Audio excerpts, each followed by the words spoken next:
Hey everyone, welcome back to the All Music Matters in That podcast. I am your host Brian, and joining me today out of Mexico is Joaquin Villanueva. How you doing, brother? I'm really fine. I'm really happy and excited to be here.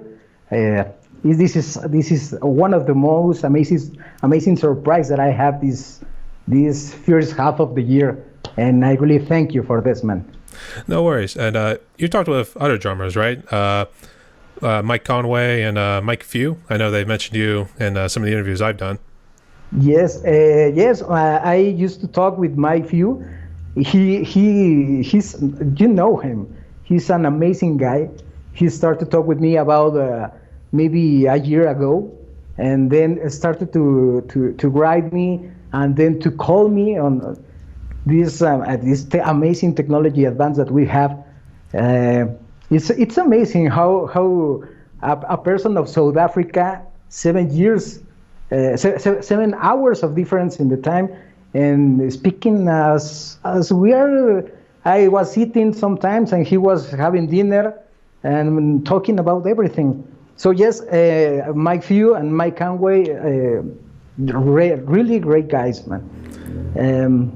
So yes, I started to do these video calls thanks to Mike, and here I am, man. Yep, and glad to have you on too. Yeah, I actually interviewed Mike Conway yesterday, and then I did Mike Few the week before, but I got his video ready to show on Monday, so you can learn a little bit more about him. In case anything you guys didn't learn before, now you can start to learn a little bit more from the other conversation we had.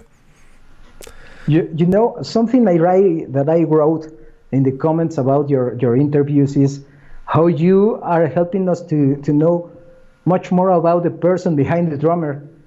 It really turns that we have a lot of common besides the drumming, besides the drums and the music passion.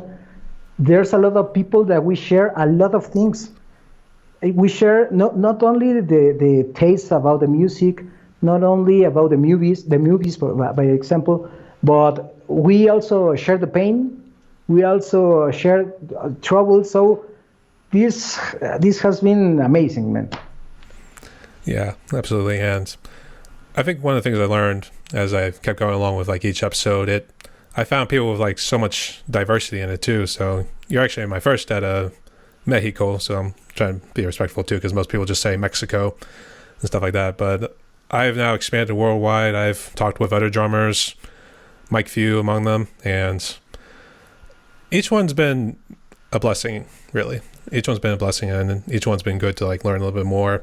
And I've been able to like break my barriers of being introverted, so it's definitely a big plus. So I'm how can I say, I'm too shy in the camera. It reflects on my covers because I always try to play, and I play really acceptable way.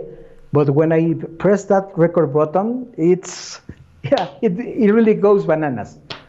It's like so many eyes, watching you all at once. And it's just like one camera just staring at you, and then you're like, oh geez, I'm posting this on the internet, and like so many eyes are going to be watching this too. What are they going to say? Oh my gosh, yeah. I'm so embarrassed. This sort of thing. It's the rejection and everything. You know, it's really weird because you move on your kit in a way, no? You can move and around the toms and everything.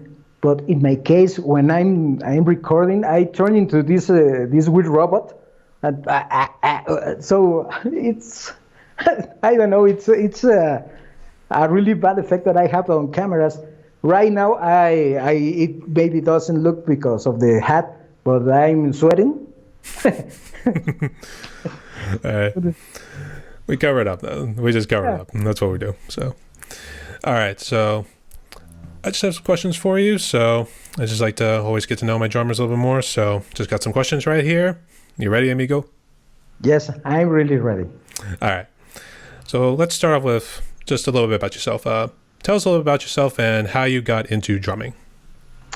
Since I was a kid, I was one of those kids that took all the spoons and the knife and started banging on the table.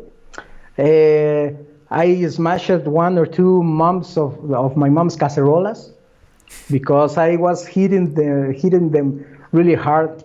I don't know. I always have this banging feeling for the music. As a kid, I started to hear well, it was rock music, Twisted Sister, Quiet Riot, because my older cousins. So it brings me that banging need to. I always wanted to be banging something, no? So I never have a drum kit. I never had a drum kit until I was about 23, 24 years. My brother and I bought some second-hand guitar and an amplifier, and I bought this Power Beat. I don't know right now if it was Chinese or if it was a Mexican brand. It sounds really crap, but I was really happy because finally I had my first kit.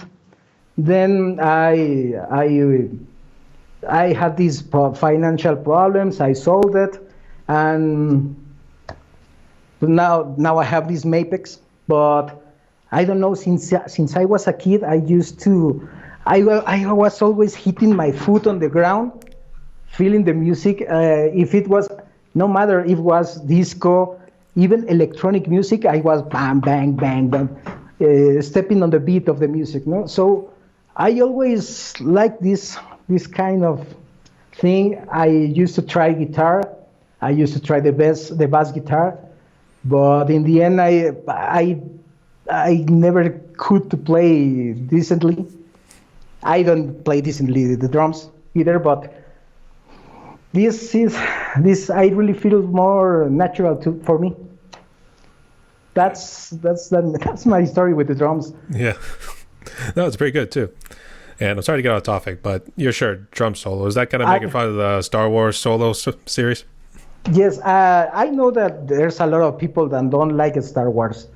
I was a huge fan of the original trilogy. Yes, I am a huge fan of Star Wars, even when the last three movies wasn't too good.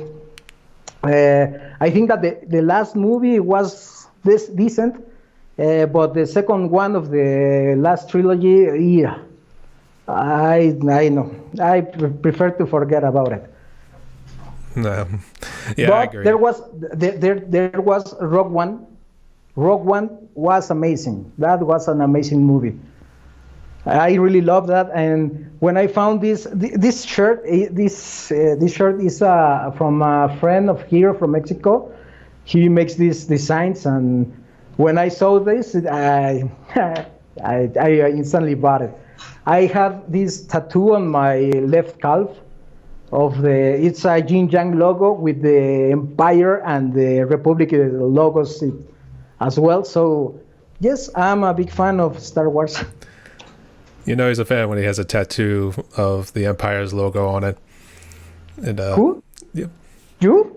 No, I don't have any tattoos, but that's what you were saying. And then I wasn't sure if you had like the Rebel tattoo with the, I can always picture it, but I can't always describe it. It's kind of like a funky anchor kind of shape or something like that. But yeah, it was when it moved to Disney, that's when it kind of fell off the rails. It was like the originals I used to watch like crazy. I've always loved the originals, and then I was super stoked when they came out with the prequels. And looking back on my adult years, you can at least point out some of the mistakes that happened with the prequels, but you're at least able to forgive it because it's like, hey, it's still good.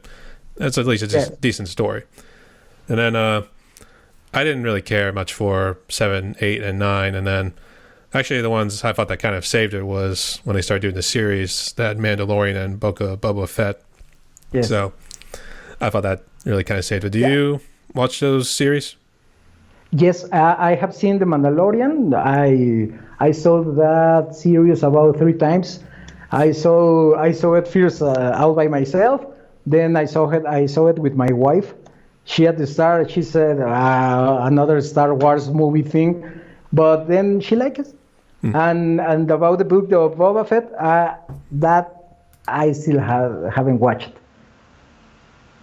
I'm right now. My daughter takes all my free time TV, so she saw the Spidey and his Amazing Friends series on Disney as well. And I really don't have too much time to watch. I really want to saw the book of Boba Fett because I have read that it's really great, an amazing series, and I'm really excited about the next Obi-Wan series. That is, Ewan McGregor did an amazing job as the character was him. He was amazing doing Obi-Wan. Yeah. And I'm super thrilled about this series. I really hope that it turns great. We'll have to wait and see, because I know they're kind of caught now in this whole political deal with what's going on in Florida. So we'll have to stay tuned, but we won't get into that. We'll let them handle that. So getting back into drumming, let's see. Is your kid right next to you, or is it somewhere else right now? I'm right here. I'm sitting on the throne of my kid. Here I am on my kid. Here's the thing. I live in Mexico City. I live in a really small department in Mexico City. So all the weekends we came here with my wife's parents here in Teotihuacan. I don't know if you know about Teotihuacan, where the pyramids of the sun and the moon are here. And well, I took this room and made I took a little space from this little room, and here I am. It's where I play, and that's the little space that I have on weekends. So yes, here I am in my kit. What kind of brand is it, and what brand are your sticks? It's I used the Ahead.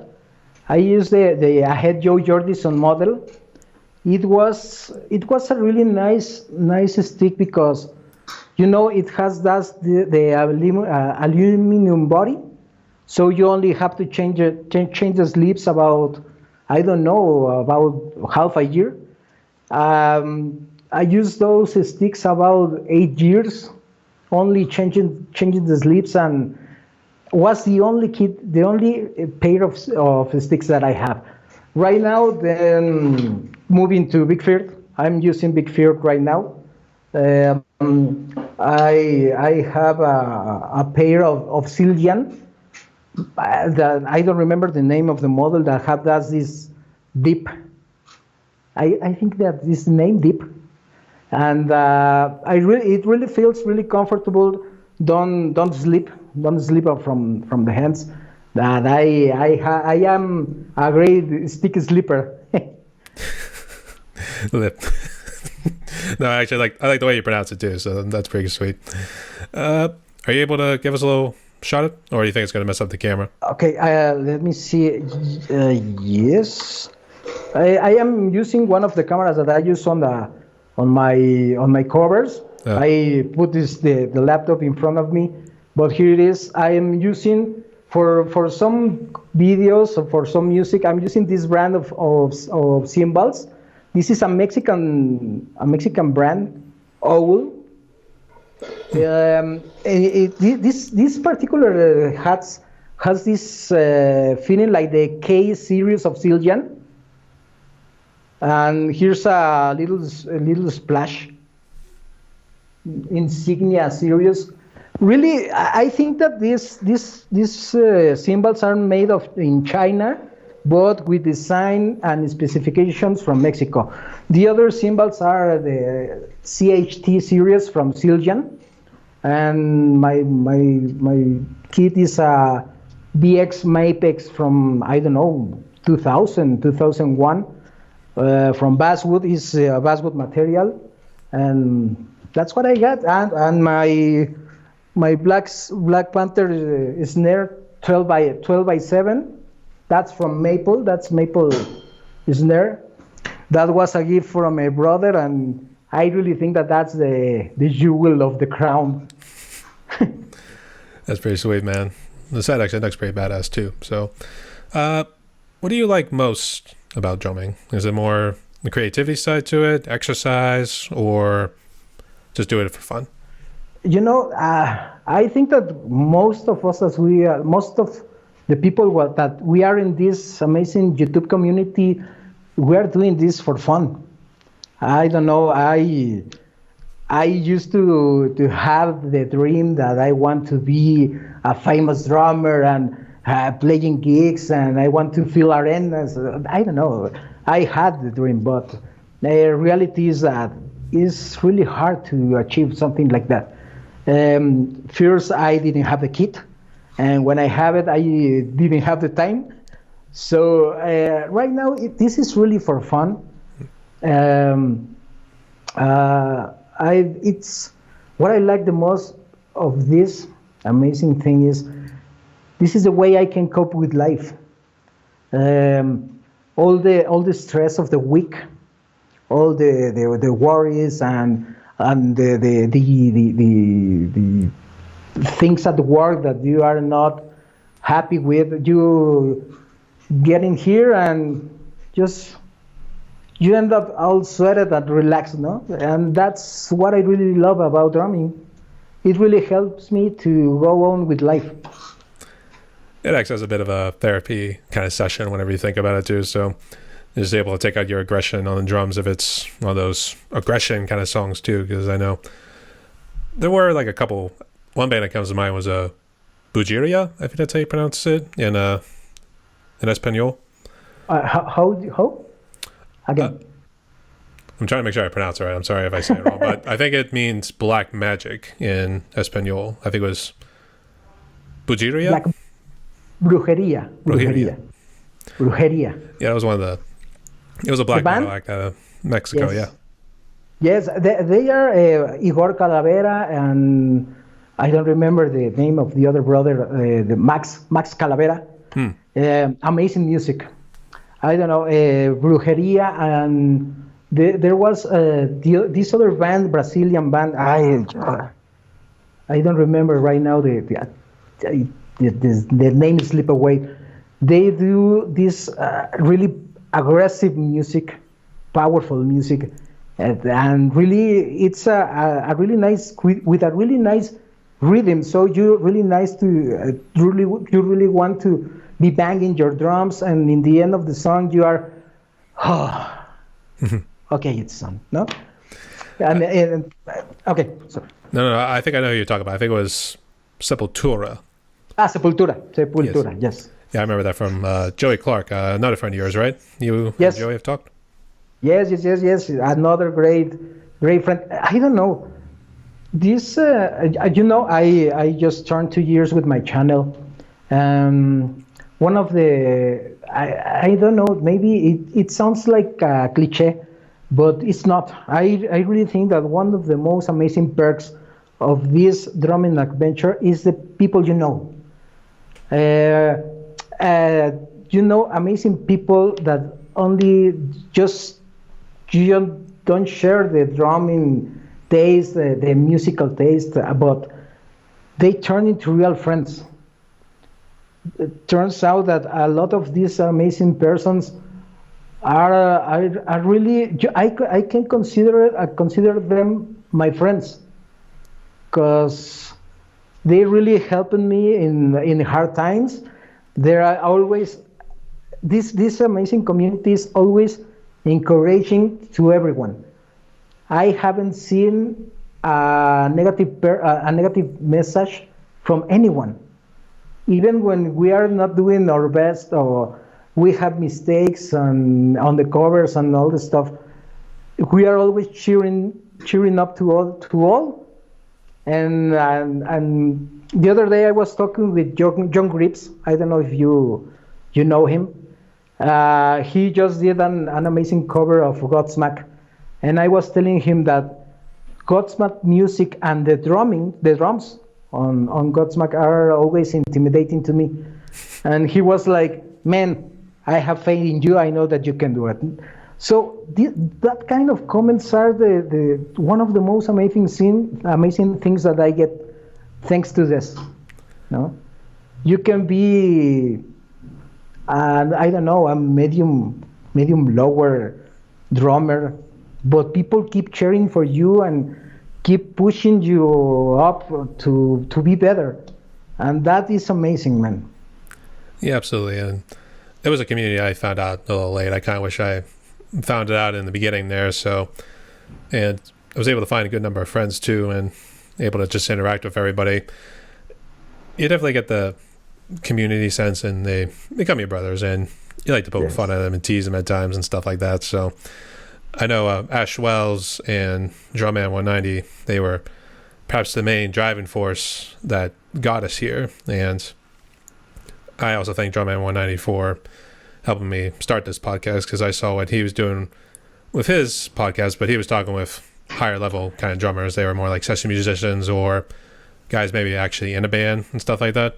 So I decided to just mold it in, just make my own little vision, so to speak. This thing that you are doing is as you say, no, drumman. I don't know, maybe drumman is the start of amazing things for a lot of us. A lot of us.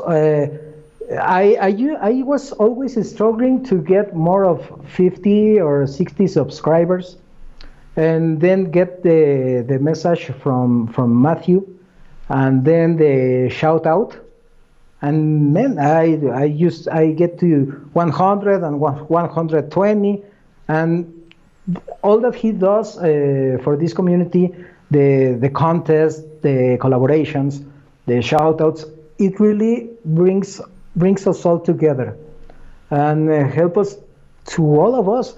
So this that you are doing right now, if it is thanks to Drummond, man, I know that we have to be really grateful for him. A lot of us. Absolutely, yeah, man. Special props to him too. He'll probably hear this too, and he'll thank us for the shout out. So, and I also got him coming on here too in a couple of weeks, so I'm super stoked about that. Okay, that will be nice, man. All right.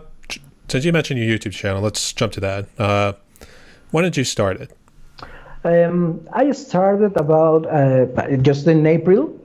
After just before that, I only got here on the weekends and used to be playing on the music that I love, the songs that I like, and then got the pandemic COVID get here, and that turns the things on it at office really different.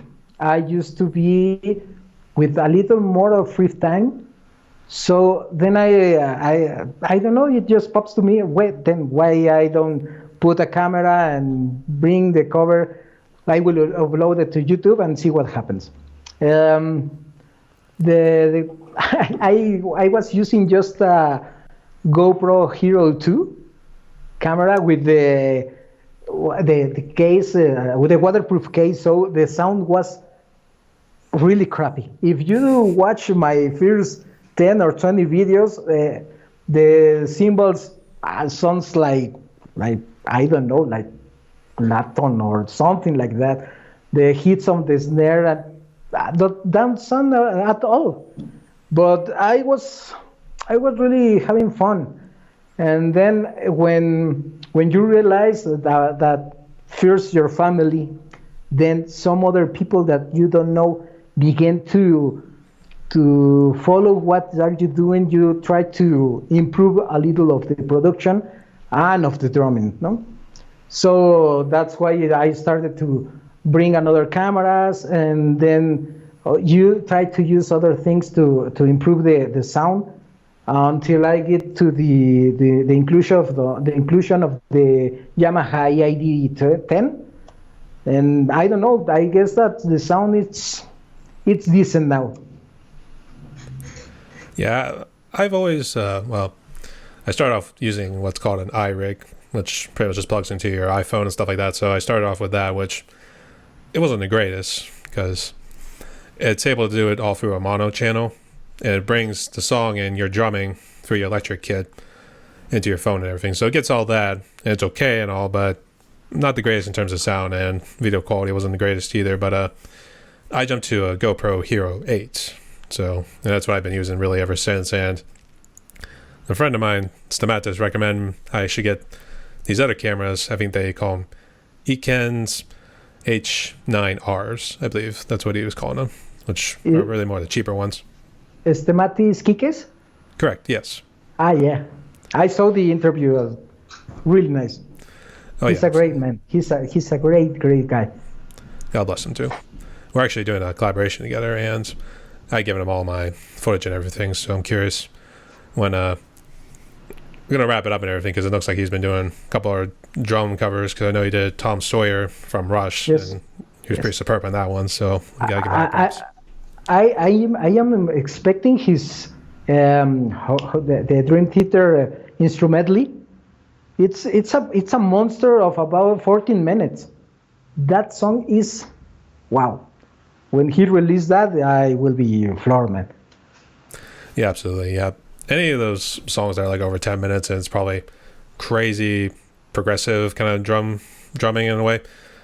There's a lot that really goes into it, especially when you're trying to like mess around with MIDI or anything like that. So yeah. I'd be curious, but he could do it. I have faith. He could do it. Yeah. No. I don't want spoilers. I will be waiting for your collaboration. I know that it will be super epic. Just tell me, it's more than 5 minutes? This song? Uh-huh. Yeah, it's about 8 minutes. Oh, yes. Okay. It will be awesome. All right. You will enjoy it. Okay.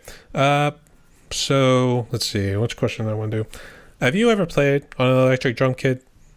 No. No.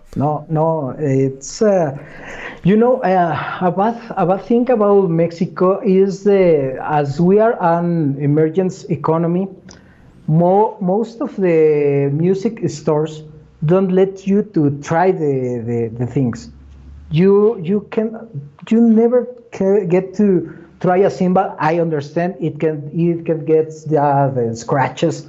You can prove nothing, man. You only have the apparels and you can see, but you cannot try anything. So I never have played an electronic drum kit before. I never. I always been an acoustic drummer, and I don't know. I really loved it. But I know that there's a lot of advantage of using an electronic kit. Fears the noise. I think I as I told you, I live in a small department in Mexico City. So if I would have an electronic kit over there, I can practice on the week. I can't. Right now, the only thing that I do to prepare a drum cover is air drum in all the week, and do 2 tries and press record button, and that's it.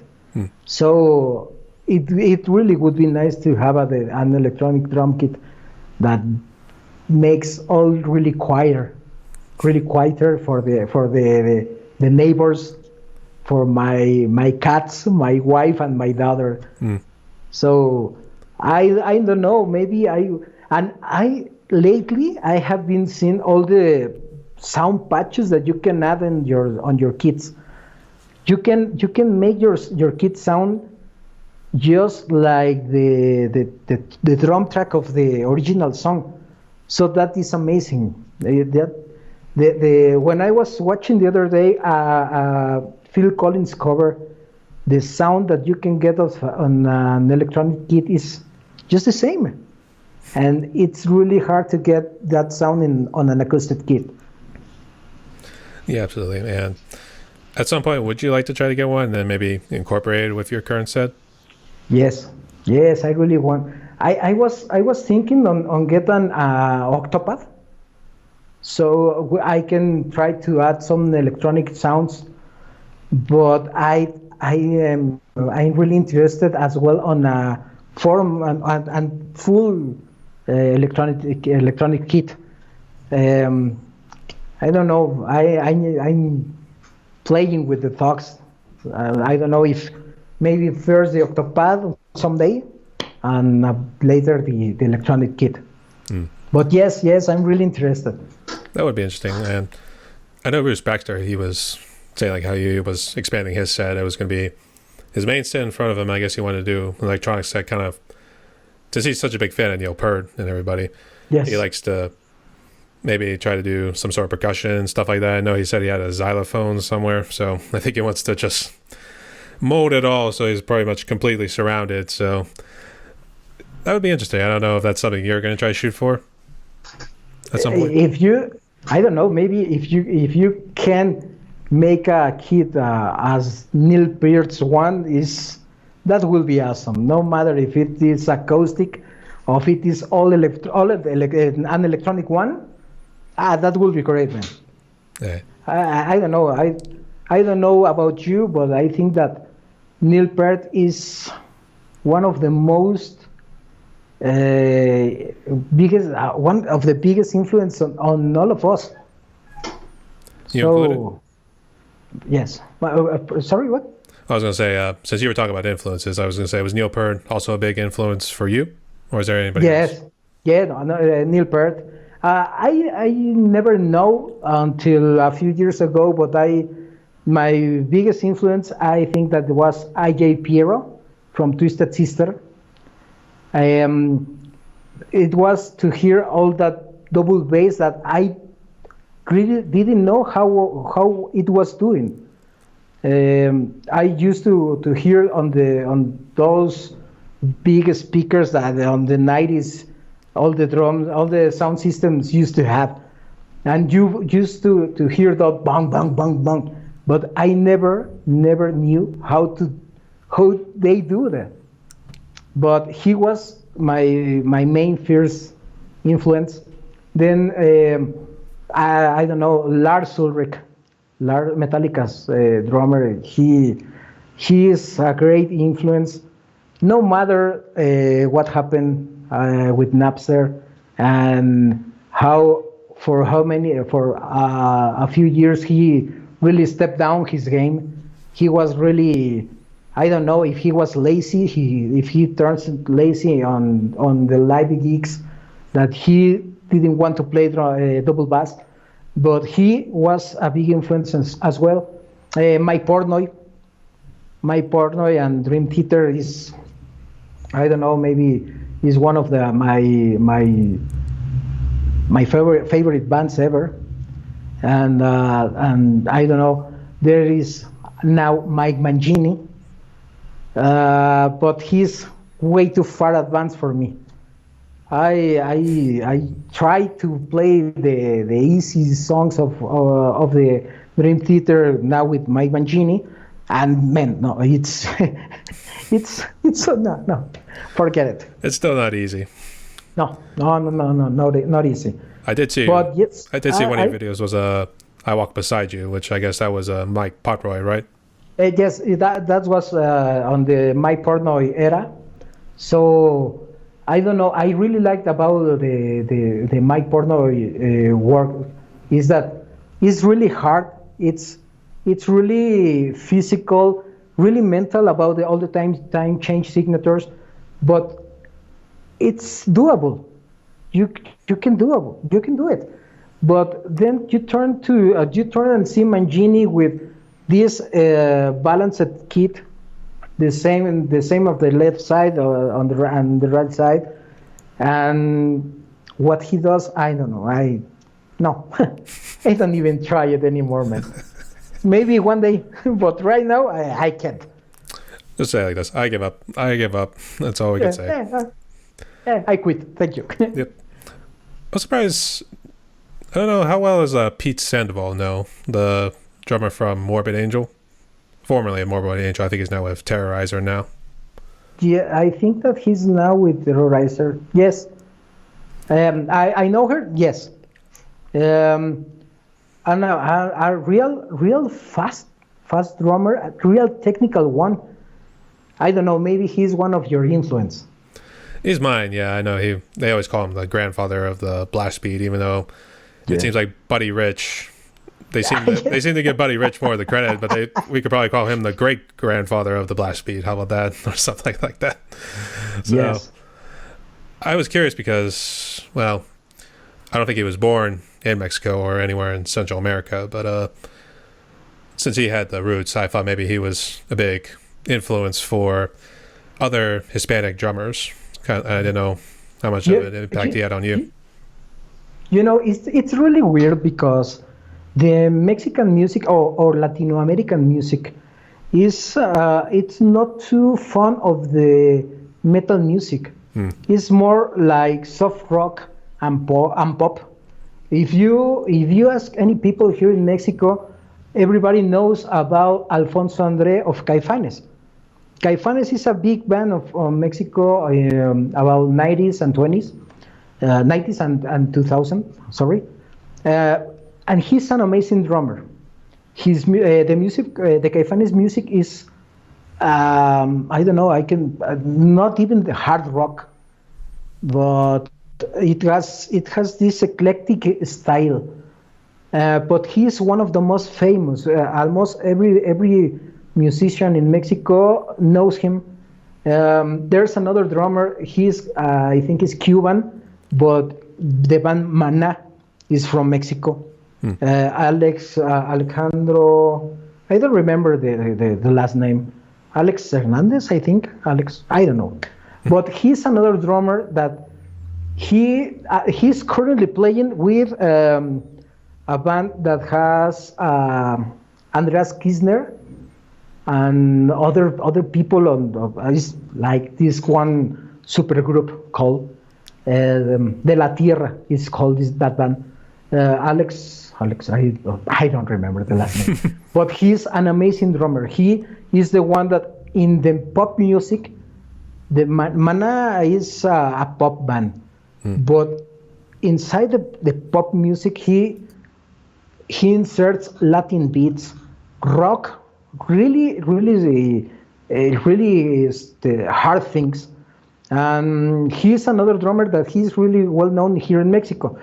Here there's Antonio, I don't remember. I'm really bad with the last names, but he's the musician that makes the music for the Birdman, for the movie Birdman. I don't know if you know him, Antonio. Damn, I'm really bad. I suck at it. No, you're good too. Actually, it's always good to learn something, but I would say I'm not too familiar with the drummers that you are mentioning, but I think the one you were saying from Cuba, and I don't think it was the one you were referencing, but I know Dave Lombardo, his family came from Cuba before coming to the States. So yes, Dave Lombardo. And he was a real good one too, because they called him the grandfather of the double bass. So it's always funny when they throw in some sort of familial title, such as grandfather, this and that, and then it's there were some people before it. So you had Buddy Rich before Pete Sandoval, and then everybody else was pretty much doing double bass. It was just that Dave Lombardo maybe did it faster, and since the music was picking up and everything, so it's kind of funny when people start throwing that stuff in, and a lot of respect to him still, but even still, the stuff and everything, it was all there. So it's just kind of funny, now you just pick up on it. I don't know. I think that is maybe of the time that you get really into the music, no? And the band that makes you get into the music. In my case, as I told you, I was about 5 years old when Twisted Sister released the Stay Hungry album. So it was the day in and day out album that I was hearing. And there was a lot of drummers, I don't know, maybe even better than AJ Piero. They were doing amazing stuff. But at the moment, I was into Twisted Sister. So until you get older and start to make a wider view of the music, you start to figure out that there's a lot of musicians that did the thing that you loved of that fierce drummer, but there was a huge amount of music using that kind of beats years ago, and that's really amazing. Right now, I'm really trying to practice and to do some jazz stuff. The jazz is, to me, is one of the most difficult things to play on the drums, and the Latino beats are really difficult to me as well. But right now I'm trying to do some jazz, and you notice that on the 50s, on the 60s, there was amazing jazz drummers, and you really didn't know them until you get into that kind of music and start to research, and you say like, wow, there was all that stuff that I don't even knew. Yeah, absolutely. Yeah, and, it was particularly surprising too, like how technical and I guess amazingly talented everybody was when you started digging deeper into the metal scene and everything. Me specifically, but I know I've also noticed it in rock, alternative, and even jazz, stuff like that. So it is cool what you continue to do when you start digging into, even if it's just like one specific instrument that maybe you're playing, but also just trying to make sure I don't lose my train of thought. So, but then you start noticing how cohesive it makes the whole song come together. So I would say it's really cool when you start discovering more. So I know being able to like discover what's all going on, it really opens up doorways and maybe perhaps something new if you want to incorporate it into your play style. Yeah. Yes. Yes, it's really amazing, man. Right now we have all this. We have a world of music in the palm of your hand, right now. So it's really easy to click and now a new band and start to hear what can be really different and creative and new. Right now, to find something new is really hard, but there are still bands that are making things that you hear it and say, wow, what is this? It used to happen with Animal as Leaders. When the first time I heard Animals as Leaders, it was like, what is this?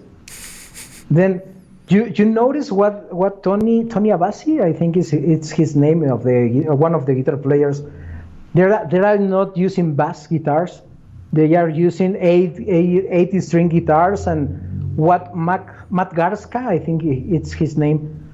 What is he doing on his drum kit? Man, I was really amazed. I was wow. I know there are still bands that are trying and really to do an effort to bring something new to the table, and that's amazing, man. Absolutely, yeah. And I think they just came out with a new album recently, so I've heard it a couple times on the Liquid Metal station. So I thought I didn't think they were just instrumentals. I thought they were actually had lyrics and stuff like that, but are they all instrumental? I'm not too familiar with Animals as Leaders. Everything is instrumental. Everything. Okay. They have no lyrics on its music. All right. Well, if you haven't checked it out yet, make sure you go and check it out. I think the couple songs I heard on the radio, they sounded pretty good, so, and pretty technical too. So I'll give hats off to that. Get back into your channel. What's your goals and plans for this year and beyond? Last year I was really worried about numbers. I was really worried about, man, today I have these 98 subscribers and I have 97. Why? What am I doing wrong? I don't know. I was really getting obsessed by that. Right now, I'm trying to enjoy the trip, man. I don't know if you notice the content of my channel is really diverse. As I have maybe a Slipknot cover or a Metallica one, I have this Michael Bublé song. So yeah, I don't know. I'm trying to add some mix on the channel. No, I know that it's a risky thing because sometimes I get a new cover and people fly. I lost maybe 2 or 3 subs, but in the end, the music, it's what matters. I'm really enjoying this, and I don't know. I really hope it maybe one of these covers hits and gets numbers, but if don't, it doesn't matter. I'm still having fun. Uh, and really, what I really love the most of all this is to know these amazing people. I really, I can tell you, I haven't known you for too long, but what I have seen that you are doing with your channel, and showing the interest to know another people is something that goes more beyond just my channel. I sometimes get into trouble because I'm at the house and my wife is like, "Are you at the cell phone again?" And yes, really, I'm watching the videos of all the feed that is YouTube giving me, and it's great, man, because I don't know if maybe I never get to 1K subscribers. It doesn't matter, man. I really enjoying what all the amazing drummers are releasing, and I'm still having fun with that. I am doing. So maybe it gets bigger, maybe don't. I stop worrying about it. Just keep going at your pace. Have fun. That's all I could say at this point. So, Yeah. Yep, that's pretty good. I guess moving to COVID, because I know you had mentioned it earlier during our discussion here. How bad did it impact Mexico?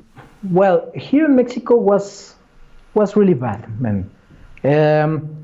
People, the state says that there is about 400,000 deaths since the start of the pandemic, but there's extra-official studies that shows that I don't know, maybe are 6,100 deaths. That's a lot of people.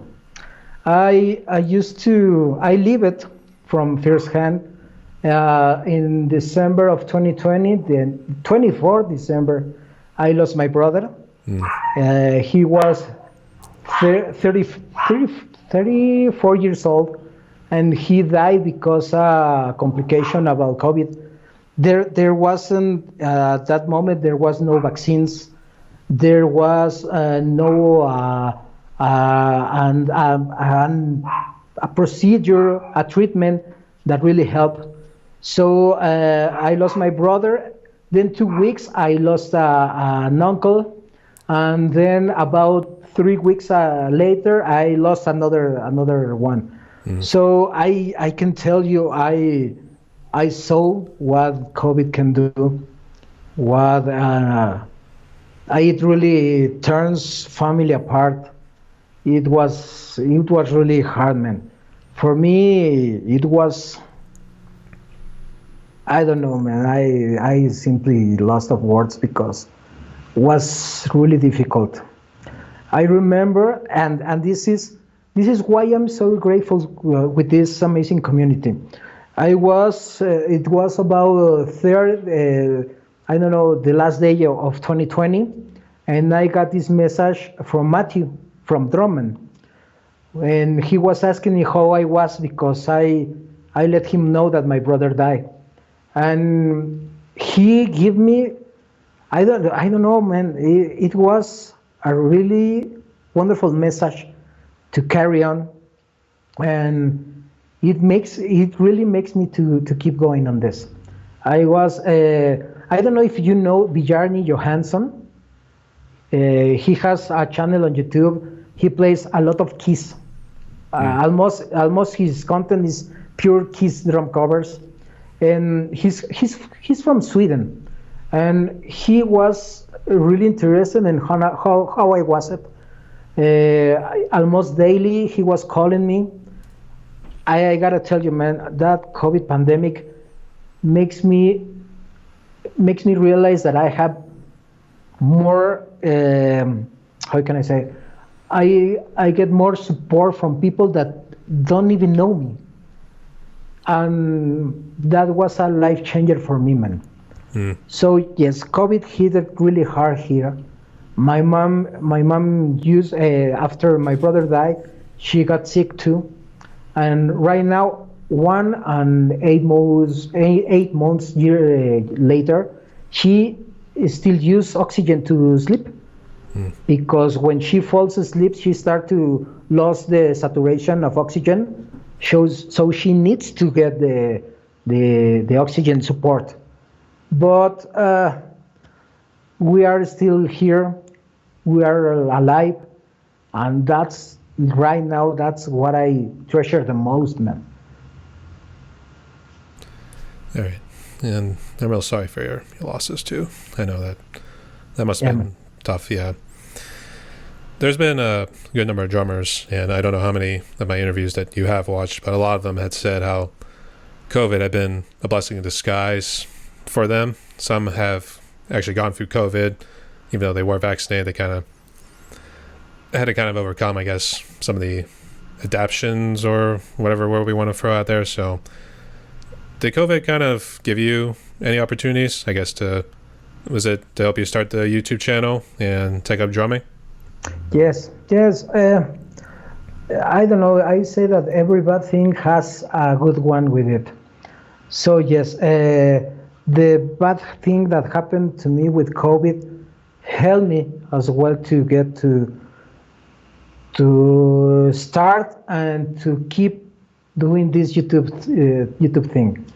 I really, it's really weird, man. It's really weird and it's really funny that right now I can consider I have more friends that I don't know in person, that the friends that I can say that I can go to his place or to her place and chill with them. That really was because of COVID, and that's why right now I am still on this, and I know that I will keep going with this for as long as I can. And a big shout out to the drum community for helping you out too. And to Drumman 190, when you see this interview, thank you so much, buddy, for helping this guy out. And did you say the guy's name from Sweden, the one who did all the Kiss covers? Is Bjarni Johansson. Bjarni Johansson. Oh. Bjarni Johansson. Right. They two were the first ones that helped me through a lot of through the hardest part of the death of my brother. Then came people like Eric from Dramatic. Eric. I really don't want to say names because they are a lot, and I don't want to miss to one of them.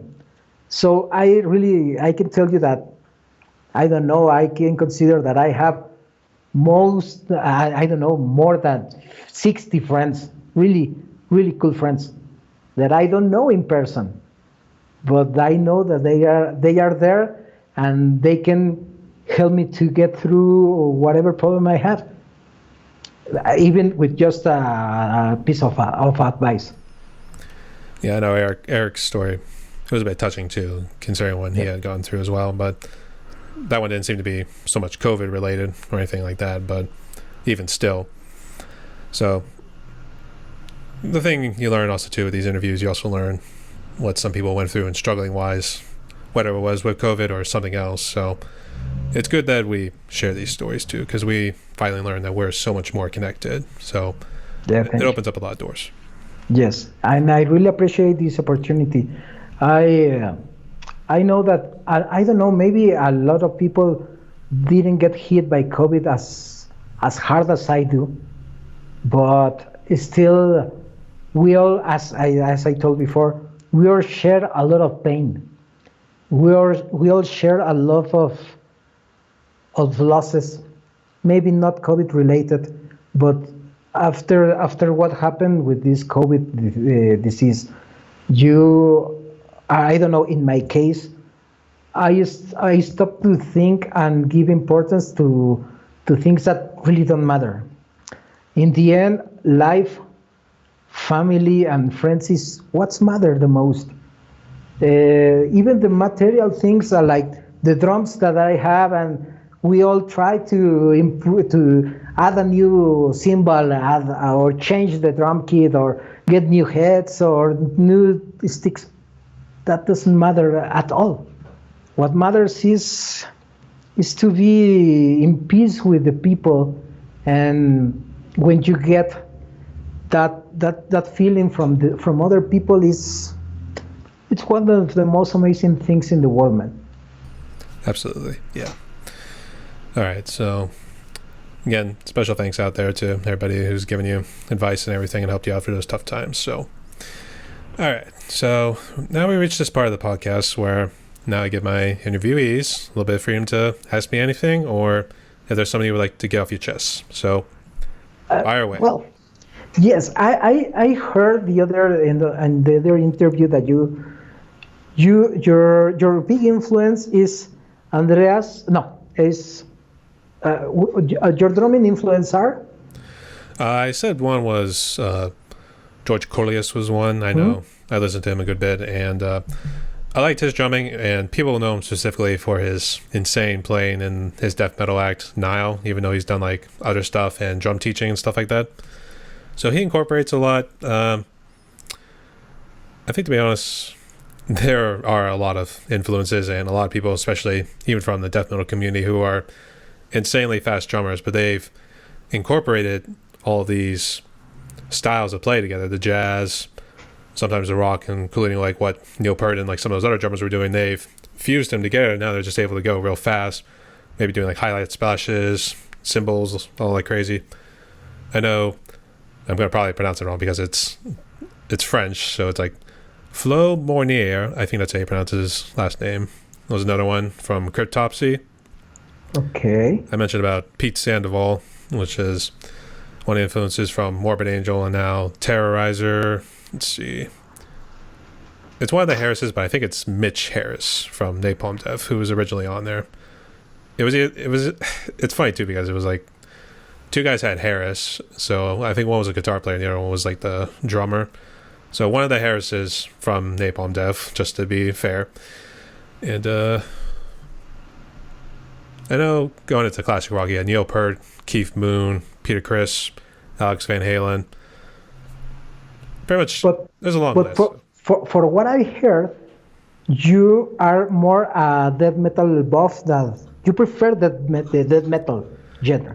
I do, yeah, and it's one strictly for letting the aggression out because, like you said, there's a little bit of the stress factor from the day. So I find that I want to be my therapeutic session, and it alleviates me. So it's mostly that, and it also does give me a good workout too. So it's really a good challenge too because I've always had trouble doing 1 foot blast beats at really fast pace for a long period of time. So I always keep challenging myself to try it out. So it's fun too, and I mean it's a bit of a challenge as long as I don't lose my sticks, because then it kind of brings the anger back in. So we're back to square one, so to speak. yeah. So now that we're talking about all this, you are not close to do, by example, some jazz or pop music. I have seen your videos. The most of them are hard rock, are really heavy. But you are open to do more soft music. Do you like it? I think at some point I would. I think the problem is a lot of the softer rock, like even the jazz or anything like that, the songs aren't really long and they're probably not as overtly complex as you probably would hear them live. To be honest, I've always felt like some of them, it was more just like kind of put their album out there. I don't want to say that's what their intent is. I'm sure they just want to kind of show it out there. But then it's like when they finally start doing the live show, it allows them then to like show off their skills a lot more. So yeah. I could be wrong, but at least that's kind of the way I've seen it, because the songs are shorter when it's just on the album. So I would be open to it. I mean, I just don't know any right off the bat. I'm sure Dad can think of something. I've just been kind of doing the death metal ones because I found songs that I really liked and I wanted to try them out, because right now last night I actually heard 2 songs from Trivium's old album, and I was like, I think I could do it. I would actually really like to do those because they're not overtly complex. There's a little bit of a double kicks and everything involved with it, but it's something I really want to try. So, and as Mike said, just go for it. Just do what you want, boat, as he would say. Yeah. Do it, boat. Yeah. Boat? Is it boat? Boat? I always thought it was kind of like saying boats, almost in a way. That seems to be the way. So it is a little strange, but I guess hey, everybody's got some sort of dialect and everything. So yes. I guess anything else? I was the other day. You say when on the interview with Ash, you are totally working. You are not, or are you or not? Are totally working at home office right yes, now? I have. I've been working from home actually now over 2 years, and it started back in March of 2020. And I was one of the really blessed ones who was able to work from home and still keep his job and everything, because there were a good amount up here in the States. I think they said like 26 million or something like that. It was a real high number who had to get either furloughed or laid off completely because they just weren't able to keep them. And it was good too because I was able to still live here and I live with my parents. I am happy to say I live with my parents, and we've not grown tired of each other, at least not yet. I think they're going to kick me out at some point. So I think we start playing on the drums more, so we'll see what happens. Okay, I don't know if this you have mentioned it on your interviews, but how old are you? I am actually in my 30s. Okay. Yes, you look really younger. There are people on YouTube that you wonder how old is he or she, but when you say wait, you look way too younger, or vice versa, no, way too older. But I just only thinking, you look really young, man. Well, I had kept the beard out and I didn't get a haircut yet, because when you see my interview with Mike Conway, you're going to see me completely different. I had a full beard and everything. It was starting to look all raggedy and everything. It was kind of similar to yours, but hasn't started graying yet. But my hair was all out of place. And I finally got a haircut yesterday, which I was finally happy to get. So now I won't play so much with the front part of my hair whenever I'm suffering from anxiety and stuff like that. I ask it because you look way younger. No? I was thinking that you were about, and I don't know, maybe the last part of the 20s. And this was, I can tell you, this happened to me with Drummond. When I knew that he is right now 22 years old, I was like, man, he's really almost a child, and he is building all this amazing stuff. Yeah. Right now, I can tell you, man, you are way younger than me. So I really wish you all the success to this amazing series. I know you have a lot of time ahead of you. I'm way older. I'm 43. So I know that you still have the time. This amazing series you are starting to do. Really, I wish you the best of the success, because you are giving us the opportunity to know more about ourselves. So, man, I think that I don't have more questions, but I really wish you, and I know that you will be a huge success. Okay. All right. To be fair, since you did tell me your age and you told me Drumman's age, I'm 30. I'm right on the nose of 30. So I turned 30 this year. So, man, when I was 30, I was on my first marriage. Yeah, imagine that. I was on my first marriage. Right now, I'm on the second. Working towards third. We're working towards the third. I'm sorry. Yeah. We're working towards the third, and then we'll get to the fourth eventually. So we'll get there. Okay. I'm sorry. Go ahead. No. Really. I know that you have all this time, man. All this time and all that. How do you say, this energy to do this, and I thank you for all the time that you invest on this. When I watch all the interviews that right now is Chris McDonald, I say Ash, I think, Drummond, obviously, Eric. All these interviews that you are doing really are awesome, and it helped me to know about more of the people. Sorry, and I really thank you for that, man. And I really thank you for that. And I know that you will be your channel, your drum covers, and this series will be a huge success. De nada, amigo. There you go. See, I know a little bit of Spanish. Yeah, I know. Right. I noticed. Only a little bit, because I actually do have a cousin who was from Mexico, which I'll just tell you that much. And he's married to one of my cousins, real nice guy. And we always call him Pedro, which is... Pedro? Well, that's not his real name, but we always called him that because it's just the first thing that came to mind. You call him Pedro. Pedro. Hey, Pedro. I mean, he never really questioned it. I mean, he just went along with it. That was the funniest thing. Well, to be fair, his first name was a bit hard for us to say, so we just said Pedro just to keep it simple. And I think that was around when Napoleon Dynamite had just came out too, so we just decided to stick with Pedro. Yeah, I know that there's a lot of names here in not in Mexico, but on Latin America and Spain maybe, that are really difficult to pronounce, even for us that we speak Spanish, no? So I totally get it, man. Okay. All right. Yes. All right. Vote for Pedro. There we go. Vote for Pedro.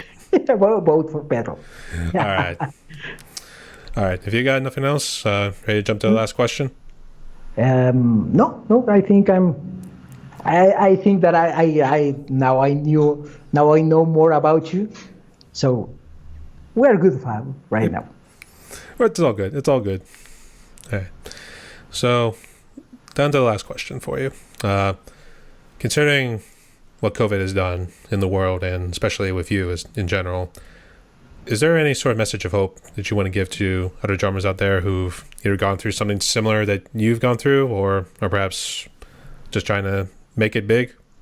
I just can say, man, if you really love this, like we all do, don't give up on this.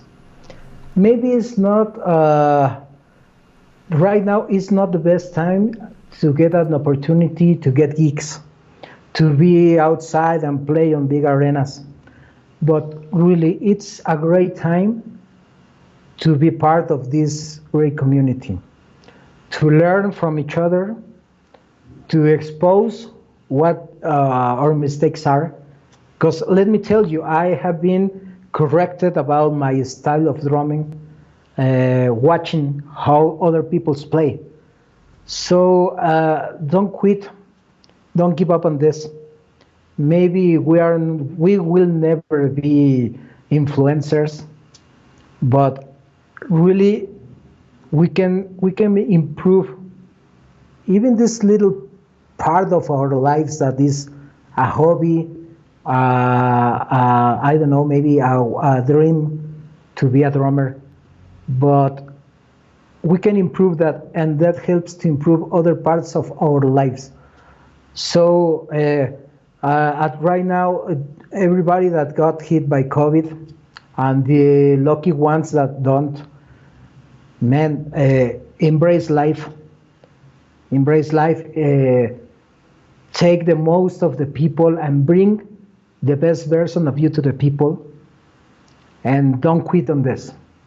Don't quit on this, because there are people like me and like you that we are always searching what new we can find on YouTube, on Facebook, and we can be fans of one of those people.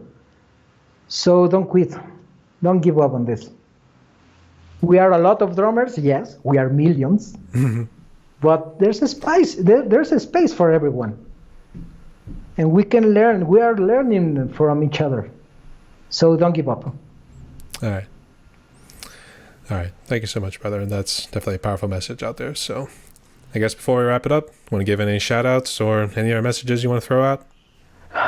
Really, I wish I can give my props first of all to Drummond and to Bjarni, that for all the help that I got from their day two. But I really want to give props to my Mexican community of drummers. There's only about four or five that I know that are from Mexico. Jacobas Drums, Hector Drums Studio, Gerardo Drummer, and I guess that's we are all four. So if you can, please check them out. They are amazing drummers, and yes, I really try to get a little more power to the Mexican drummers because we are so few right now. Yeah. At least on this community. Yeah. At least just on the online community, I think there's the silent majority somewhere out there in the Mexico. Don't want to say Mexican streets, but I think somewhere in some of the more Mexican cities and everywhere else. So we just need to find them. So yes, we will find you.